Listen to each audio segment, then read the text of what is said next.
Baik, sebelum kita masuk ke tahap inti kegiatan hari ini, Ibu ingin memastikan apakah kalian semua siap, bersedia untuk melanjutkan? Bersedia. Oke. Di sini Ibu juga akan memberikan kalian terlebih dahulu satu ice breaking. Nah, ice breakingnya itu kartu karirku dari teori John Holland.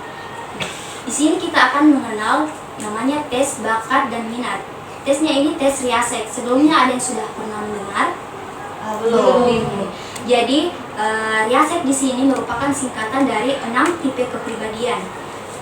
R-nya itu realistik, I-nya itu investigatif, A-nya itu artistik, S-nya itu sosial, E-nya itu enterprising, dan C-nya itu konvensional. Jadi di sini Ibu akan memberikan kalian kartu karir secara acak. Jadi di sini di dalamnya kalian akan mendapatkan tipe karir yang berbeda-beda.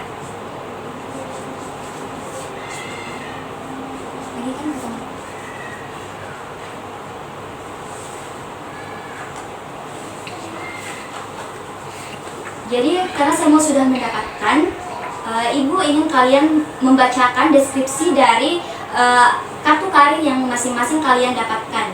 Mungkin bisa dimulai dari Alia. Jadi di sini saya dapat tipe konvensional, yaitu tipe konvensional ini adalah tipe orang yang lebih suka untuk bekerja dengan data atau angka dan catatan.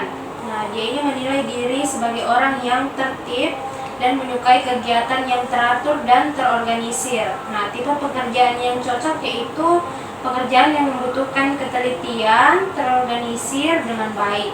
Nah, contoh pekerjaan yang sesuai itu ada statistika, pegawai bank, dan sejenisnya. Oke, selanjutnya Iva.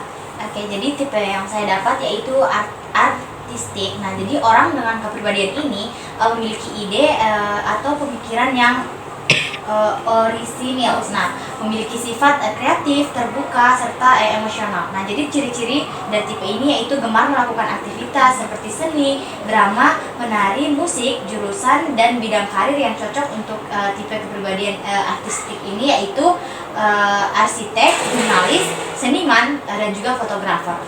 Selanjutnya, Baik, saya mendapatkan enterprising, di mana tipe orang ini menyukai pekerjaan yang berhubungan dengan orang dan data, di mana tipe ini sangat hebat di dalam memimpin, mempengaruhi, dan membujuk orang lain. Bidang karir yang cocok yaitu pengusaha atau bisnis, konsultan manajemen. Nah, selanjutnya saya mendapatkan tipe kepribadian sosial, di mana tipe kepribadian sosial ini suka bekerja sama dengan orang lain dan cenderung lebih tertarik dengan pekerjaan yang melibatkan interaksi dengan banyak orang. Ciri-cirinya itu seperti suka membantu orang lain, pandai dalam hal mengajar, menasehati, dan ramah. oke, baik, terima kasih. Jadi di sini di tangan Ibu ada lagi 2 kartu karir, yaitu investigatif dan realistik. Nah, kalau investigatif di sini tipe kepribadian ini dapat dilihat dari cara individu yang lebih suka berpikir dan mengamati daripada bertindak. Nah, orang yang memiliki kepribadian investigatif lebih tertarik bekerja dengan data daripada dengan orang. Nah, ciri-cirinya dia suka belajar dan memecahkan masalah matematika dan sains. Selanjutnya realistik. Nah, kalau realistik di sini menyukai pekerjaan yang terbilang rumit dan membutuhkan ketelitian. Realistik kurang menyukai pekerjaan yang melibatkan dokumen atau kerjasama tim. Orang dengan tipe realistik ini lebih tertarik pada pendekatan konkret daripada sekedar teori. Jadi realistik di sini lebih suka dipraktikkan secara langsung daripada memahami konsep. Gitu. Nah, ciri-ciri dari realistik juga di sini memiliki keterampilan yang baik dalam bekerja dengan alat perkakas, mekanik, dan juga mesin. Jadi karena kita sudah tahu semua apa deskripsi dari Riasek itu. Nah, selanjutnya Ibu minta kalian diskusikan kira-kira apa tipe karir yang cocok dengan minat kalian. Kan ada 6 tipe karir tadi. Diskusikan dengan temannya. Oke. Coba dulu lihat.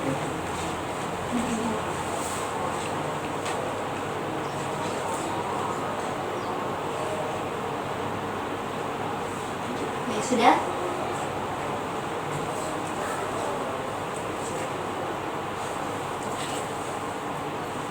Sudah ya? Iya, sudah. Oke. Jadi bagaimana kalau kita mulai dari Alia? Ada yang sesuai dengan minat tak dari tipe karir dari 6 tipe kepribadian itu tadi? Dari yang saya baca, saya tadi ambil punya yang dibaca oleh Muti, dan di sini itu ada tipe enterprising. Nah, saya di sini memang tertarik karena bisa membujuk orang untuk membeli sesuatu, terus juga bisa mempengaruhi pembeli. Terus juga saya lebih suka untuk menjual barang, tertarik dengan berbisnis. Terima kasih Alia. Jadi Alia di sini menurutnya tipe kepribadiannya ini cocok dengan tipe enterprising. Karena dia suka berusaha, suka melakukan pekerjaan seperti itu tadi, berwirausaha seperti itu. Kalau yang lain mungkin ada yang berbeda dari Alia. Saya. Nah, jadi kalau saya itu persis dengan yang saya dapat tadi, artistik. Nah, jadi kan orang dengan kepribadian ini memiliki ide atau pemikiran yang orisinil, memiliki sifat kreatif, terbuka, dan emosional, dan ciri-cirinya itu gemar melakukan aktivitas seperti seni, drama, menari, dan musik. Nah, kalau dari saya itu ya saya persis dengan apa yang dijelaskan di sini karena saya suka menari, saya suka musik, dan suka bernyanyi dan sebagainya. Jadi Iva di sini lebih ke tipe artistik karena suka menyanyi, hobinya menyanyi ya. Oke, selanjutnya mungkin Mutia berbeda dari teman-temannya. Kalau saya sendiri, saya lebih cenderung ke sosial, di mana saya suka bekerja sama dengan orang lain. Saya juga suka untuk mengajarkan sesuatu hal kepada orang lain, dan juga suka lebih menasihati orang lain seperti itu. Oke, jadi kalau Mutia di sini tipe karirnya itu sosial karena Mutia senang untuk membantu orang lain, senang menasihati orang lain, dan senang belajar, membimbing orang lain. Oke. Kalau Rifka mungkin berbeda atau sama dari temannya? Ada yang Tipe sama? saya sama seperti teman saya Muti. Oh, jadi kalau Rifka juga suka tipenya ini sosial. Iya. Oke, baik. Setelah kita melakukan ice breaking tadi, Ibu ingin kita bersama-sama mengingat kembali apa tujuan dari kegiatan ini. Kita di sini untuk saling membantu dalam menemukan apa passion dan tujuan karir kita ke depannya. Apakah kalian mungkin lebih tertarik untuk langsung bekerja atau melanjutkan kuliah setelah lulus nanti. Kemudian di sini juga kita untuk mengetahui, mengidentifikasi apa sebenarnya minat dan bakat yang relevan dengan pilihan karir kita ke depannya. Nah, selain itu kita juga di sini memahami apa itu konsep karakteristik kewirausahaan dan bagaimana merumuskan langkah-langkah untuk mencapai tujuan karir yang kita inginkan ke depannya. Jadi ingat, kita sudah sepakat untuk saling mendukung dan berbagi pandangan sehingga kita semua bisa mendapatkan manfaat maksimal dari kegiatan ini. Baik, kalau begitu, sebelum kita masuk ke kegiatan inti, Ibu ingin kita bersama-sama menegaskan kembali aturan dan tata tertib yang kita sepakati pada pertemuan sebelumnya.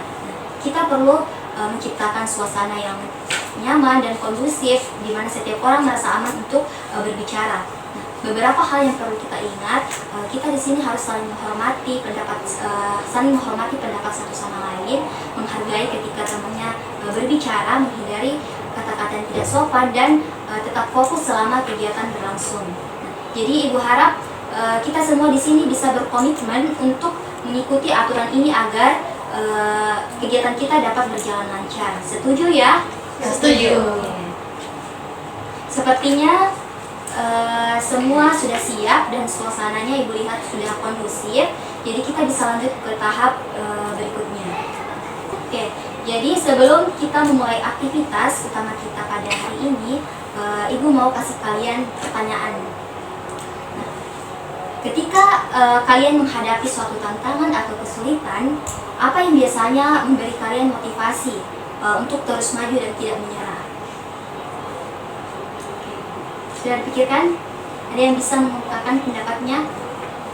Saya Oke, silakan Alia. kalau saya apa yang membuat saya untuk terus maju dan tidak menyerah itu adalah mimpi-mimpi saya, cita-cita saya, yaitu saya mau jadi pengusaha. Terus juga karena ada orang tua yang membiayai, jadi saya merasa harus mencapai tujuan saya. Yang lain mungkin ada yang bisa mengungkapkan pendapatnya atau mungkin sama dari Alia. Saya Oke, silakan. kalau baik. Nah, kalau saya sendiri itu karena sama juga tadi karena mimpi saya juga seperti Alia, dan tentu juga ada dorongan yang kuat dari orang tua di mana beliau itu menaruh harapan kepada saya untuk mewujudkan cita-cita yang mereka harapkan, yaitu menjadi seorang dosen seperti itu. Oke, bagus sekali ya.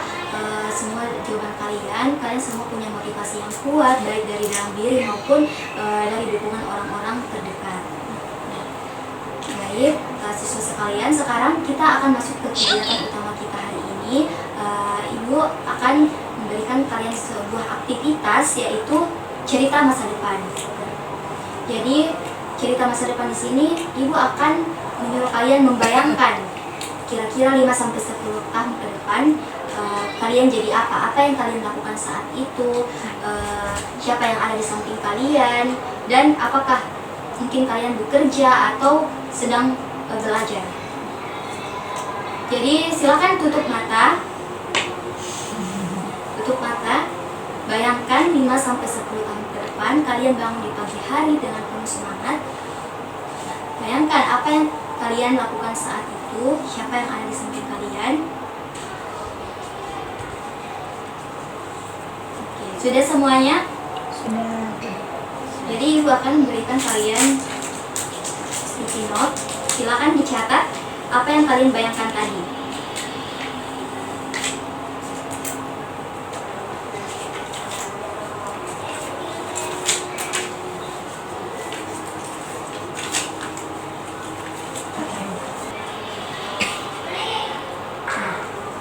Kan kalian sudah membayangkan apa yang kalian lakukan di masa depan. Nah, kira-kira tuliskan juga kira-kira apa langkah yang akan kalian ambil untuk mencapai mimpi tersebut atau visi tersebut.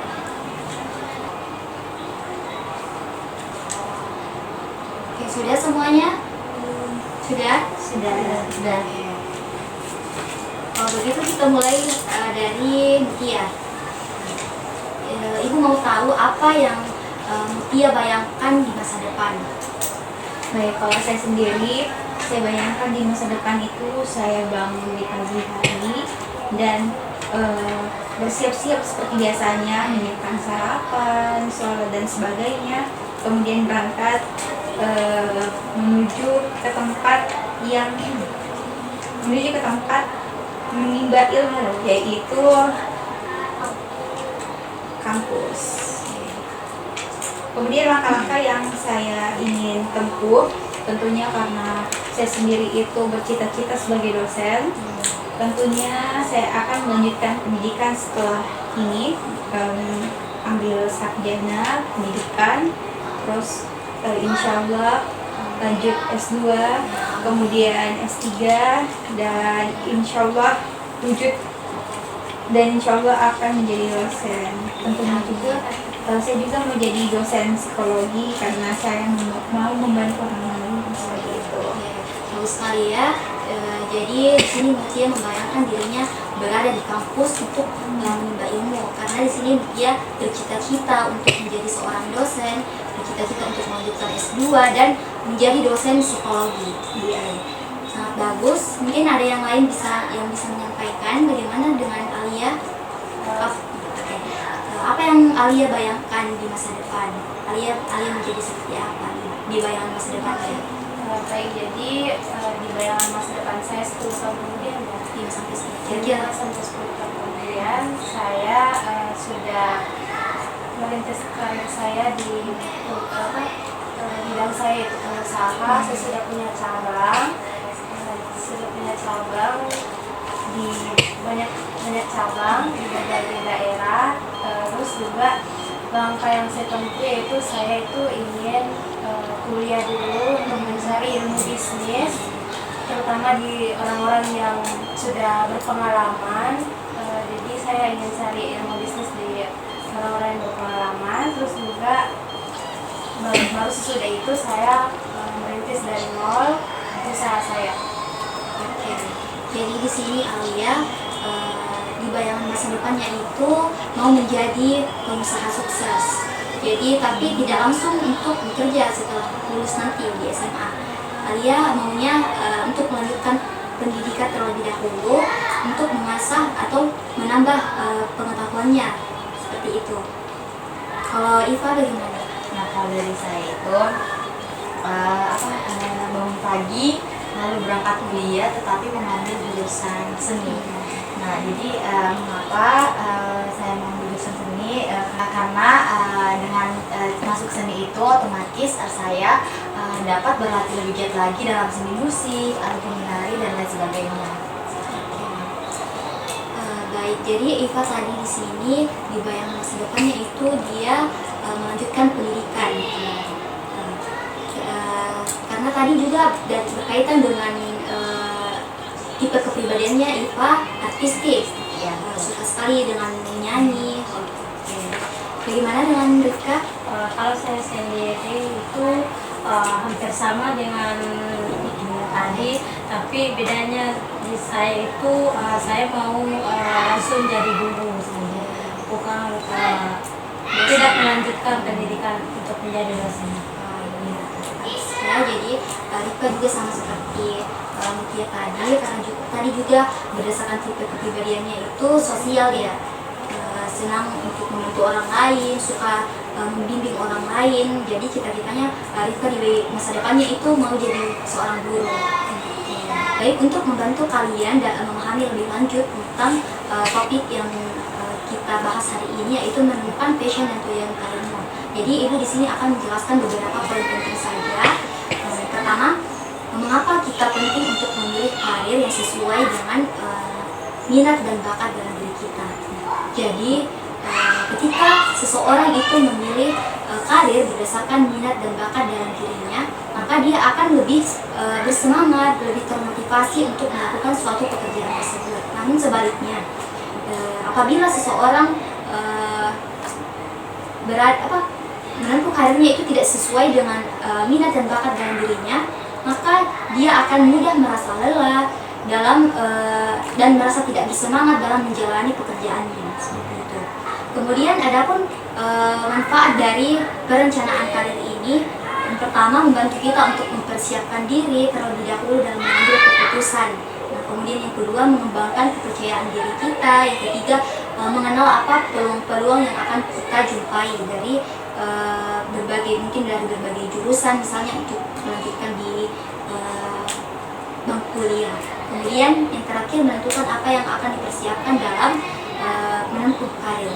Nah, kemudian di sini ada beberapa karakteristik wirausaha. Seperti Alia tadi kan cita-citanya itu mau menjadi pengusaha yang sukses. Nah, ada beberapa karakteristik di sini. Yang pertama inovatif. Inovatif di sini memiliki kemampuan untuk berpikir kreatif dan menciptakan ide-ide baru. Kemudian yang kedua berani mengambil risiko. Yang ketiga harus mandiri. Yang keempat ketahanan. Ketahanan yang dimaksud di sini kita tidak gampang menyerah ketika kita menghadapi suatu kegagalan atau tantangan. Dan yang kelima fokus pada tujuan. Sekarang setelah ibu jelaskan tadi, mungkin kita bisa refleksikan kira-kira apa yang kalian temukan dari penjelasan ibu tadi yang paling menarik bagi kalian. Ada yang mau mengungkapkan pendapatnya? Jadi pentingnya kita merencanakan karir masa depan itu karena supaya kita itu tidak salah jalan. Karena kalau salah jalan pasti kita akan lelah, terus juga tidak semangat, terus yang dikatakan Sekali ya jawaban dari Anda. Karena tadi kan ibu sudah menjelaskan beberapa poin terkait topik kita. Jadi ibu ingin bertanya lagi, keterampilan apa yang kalian perlu kembangkan untuk mencapai karir yang kalian inginkan di masa depan? Gimana? Ada Iva? Saya. Nah, Kalau dari saya, Ibu tentunya itu dengan cara ikut les vokal, melatih suara agar otomatis suara saya akan mungkin semakin berkembang, agar bisa menjadi lebih bagus lagi.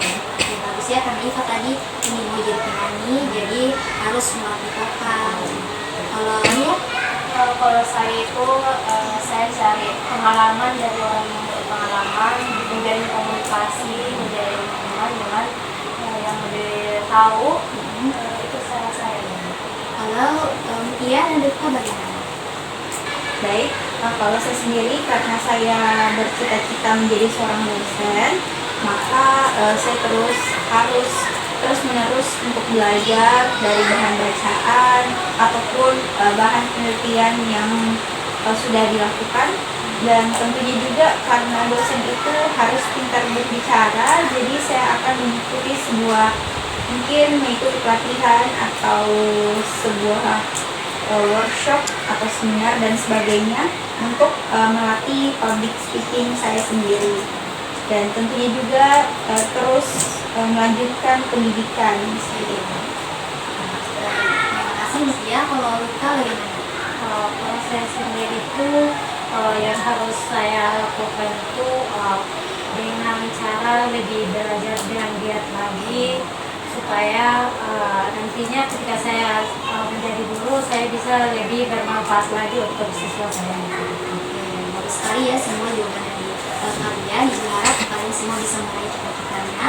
Sisi ini Ibu ingin memberikan kesempatan bagi kalian, mungkin ada yang mau bertanya, apakah atau mungkin ada yang ingin diklarifikasi terkait kegiatan kita hari ini.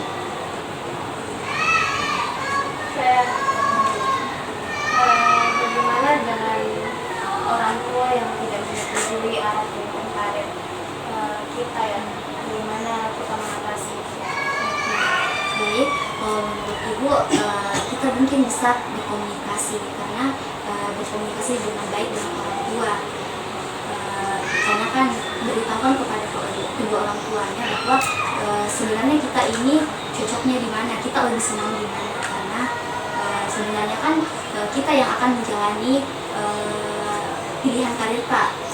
Jadi tapi sebenarnya restu dari kedua orang tua juga itu sangat penting, tapi mungkin bisa diberitahukan kepada kedua orang tuanya karena kita sendiri mungkin yang lebih tahu diri kita tuh di mana passion Pak, di mana minat Pak, di mana bakat Pak. Jadi untuk memilih karir itu sangat penting disesuaikan dengan minat bakat dalam diri kita.